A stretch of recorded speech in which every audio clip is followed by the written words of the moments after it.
आज की सुबह हम मार्वल फैंस के लिए काफी हसीन सुबह रही, क्योंकि मार्वल ने कम्प्लीटली बॉम्ब ड्रॉपिंग वाले अनाउंसमेंट्स कर दिए। सो हर साल की तरह इस साल भी सैन डिएगो कॉमिक कॉन हुआ और ऑलमोस्ट हर साल की तरह मार्वल ने भी इस पे पार्टिसिपेट किया। एंड भाई साहब, आई एम लिटरली शेकिंग, क्योंकि मार्वल ने इतने खतरनाक अनाउंसमेंट्स किए हैं कि किसी भी मार्वल फैंस को गूज़बम्स आ जाए। रॉबर्ट डाउनी जूनियर वापस आ चुके हैं मार्वल में, बट एज आयरन मैन नहीं बल्कि डॉक्टर डूम। हमें फैंटास्टिक फोर मूवी के बारे में थोड़ा अपडेट मिला, गैलेक्टस की एक झलक दिखाई गई, थंडरबोल्ट मूवी से भी रिलेटेड काफी सारे अपडेट्स मिले और फाइनली हमें एवेंजर्स 5 और एवेंजर्स 6 का भी अनाउंसमेंट देखने को मिला। So without wasting any time चलिए डिस्कस करते हैं कि मार्वल ने कॉमिक कॉन में आखिर क्या क्या अनाउंसमेंट किया। सो मार्वल ने शुरुआत की डेडपूल एंड वोल्वरिन थीम्ड एक लाइव परफॉर्मेंस से, जैसे वो हर साल करती है। फिर केविन फेगी स्टेज पर आकर मार्वल की कुछ बॉक्स ऑफिस नंबर्स रिवील करते हैं, जहां मार्वल ने अब तक अपने सारे मूवीज का कलेक्शन ऑलमोस्ट 30 बिलियन क्रॉस कर लिया है बॉक्स ऑफिस पे। और फिर वो अपने कॉमिक कॉन वाले पैनल के बारे में बात करते हैं, जहां वो बोलते हैं कि ये पैनल 3 मूवीज के ऊपर फोकस करने वाला है। फिर वो शुरुआत करते हैं captain America brave new world से,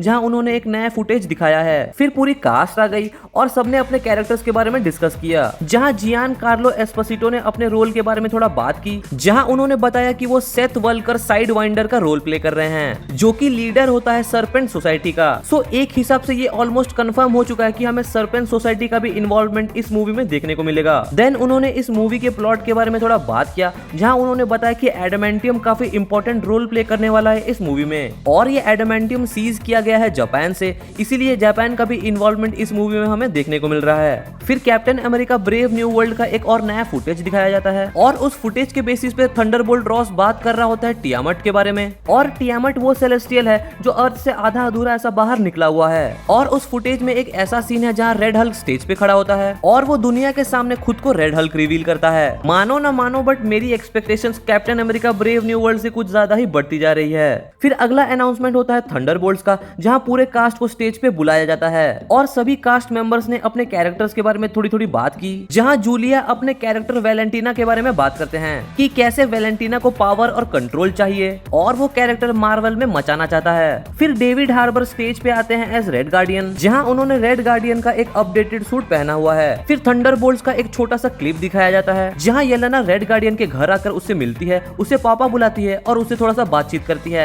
और फिर हमें Antman and the Wasp movie से घोस्ट दिखाई देती है और वो होती है एक नए कॉस्ट्यूम में। फिर हमें थंडरबोल्ट्स मूवी के थोड़े प्लॉट के बारे में पता चलता है, जहां सारे थंडरबोल्ट्स मेंबर को एक ही काम के लिए असाइन किया जाता है, बट वो एक सेटअप होता है और इन कैरेक्टर्स को फंसा दिया जाता है। फिर लुइस पॉलमैन भी अपने कैरेक्टर के बारे में बात करते हैं और उनके कैरेक्टर का नाम बॉब होता है, और बॉब बेसिकली सेंट्री का सिविलियन नेम होता है, जिसका मतलब ये कंफर्म है कि हमें इस मूवी में सेंट्री पक्का देखने को मिलेगा। अगला अनाउंसमेंट आता है फैंटास्टिक फोर मूवी की तरफ से, जहां इस मूवी का ऑफिशियल टाइटल को रिवील कर दिया गया और इसका नाम है फैंटास्टिक फोर फर्स्ट स्टेप, और मूवी का प्रोडक्शन फाइनली इसी वीक से स्टार्ट हो रहा है। फिर हमें इस मूवी के बारे में थोड़ा और पता चलता है, जहां हमको पता चलता है कि ये मूवी सेट है 1960s में, बट 1960s में सेट होने के बावजूद भी इसकी वर्ल्ड पूरी तरीके से फ्यूचरिस्टिक होने वाला है। फिर फैंटास्टिक फोर का पूरा कास्ट स्टेज पर आता है और उन्होंने एक ऑफिशियल क्लिप भी प्ले किया, जहां लोगों का रेस्पॉन्स काफी ज्यादा अच्छा था, और इस क्लिप के एंड में हमें गैलेक्टस की भी एक छोटी सी झलक दिखाई गई, और डिस्क्रिप्शंस के बेसिस पे गैलेक्टस काफी ज्यादा बड़ा होता है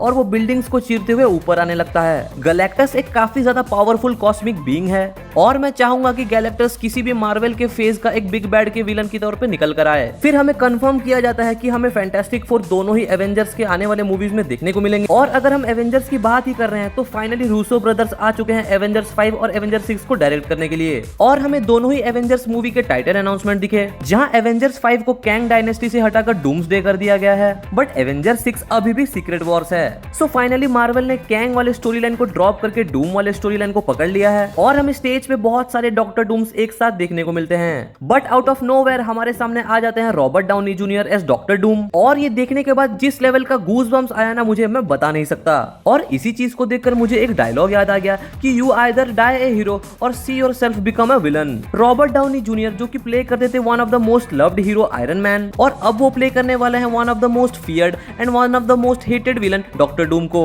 अब ये देखना काफी ज्यादा इंटरेस्टिंग होगा कि ये विक्टर वॉन डूम वाला डॉक्टर डूम है या फिर टोनी स्टार्क वाला, क्योंकि कॉमिक के एक स्टोरी लाइन में टोनी स्टार्क ही बन जाता है Doctor Doom, but as a hardcore Marvel fan हम कभी भी नहीं चाहेंगे कि ऐसा हो। विक्टर वॉन डूम एक बहुत बड़ा आइकॉनिक विलन है और हम चाहते हैं कि उस कैरेक्टर के साथ जस्टिस हो, और इसी के साथ एवेंजर्स के दोनों पार्ट का रिलीज डेट रिवील होता है, जहां एवेंजर्स डूम्सडे रिलीज होने वाला है मई 2026 में और एवेंजर सीक्रेट वॉर्स रिलीज होने वाला है मई 2027 में। और इसी के साथ हम कह सकते हैं कि मार्वल इज फाइनली बैक, और अगर सब कुछ ठीक रहा तो हमें नेक्स्ट 3 साल में एंड गेम लेवल का एक मूवी देखने को मिल सकता है। सो आपके क्या थॉट्स थे रिगार्डिंग कॉमिक कॉन, मुझे कमेंट्स में लिखकर जरूर बताइए। लाइक करो इस वीडियो को, सब्सक्राइब कर दो इस चैनल को, और मैं मिलता हूं अब से अगले किसी वीडियो में। तब तक के लिए Hasta la vista,